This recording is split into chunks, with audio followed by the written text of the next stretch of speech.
मेरा नाम मोक्षा है। मैं 9th स्टैंडर्ड में पढ़ती हूँ और हमारी स्कूल का ये आर्ट कैम्प है और यहाँ पर हमें बहुत मज़ा आती है और हम अलग अलग ड्राइंग करते हैं। और मोबाइल देखने से अच्छा हम इधर आए तो अच्छा रहेगा। मोबाइल के बहुत सारे साइड इफ़ेक्ट भी होते हैं, पर इधर आए तो हमें नई नई ड्राइंग करने को भी मिलती है। दियानी सोनी है, मैं 9th स्टैंडर्ड में पढ़ती हूँ और हम लोग यहाँ पे आज समर कैंप में आए हैं और हमें यहाँ पे बहुत मज़ा आ रहा है और हमने बहुत सारी नई नई चीज़ें भी सीखी। और ये मोबाइल देखने से बहुत अच्छी चीज़ है कि हम ड्राइंग करें। Thank you.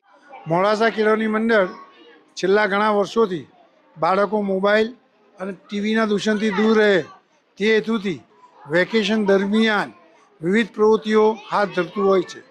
તેના ભાગરૂપે ચાલુ વર્ષે પણ ચંદ્રિકાબેન કે શાહ મનોરંજન હોલમાં આવી જ એક પ્રવૃત્તિ ક્રિએટિવ પ્રવૃત્તિનું સરસ આયોજન કરવામાં આવ્યું છે, જેમાં આર્ટ કેમ્પનું આયોજન કરવામાં આવ્યું છે, જેનું સંચાલન પૂજારાભાઈ કરી રહ્યા છે।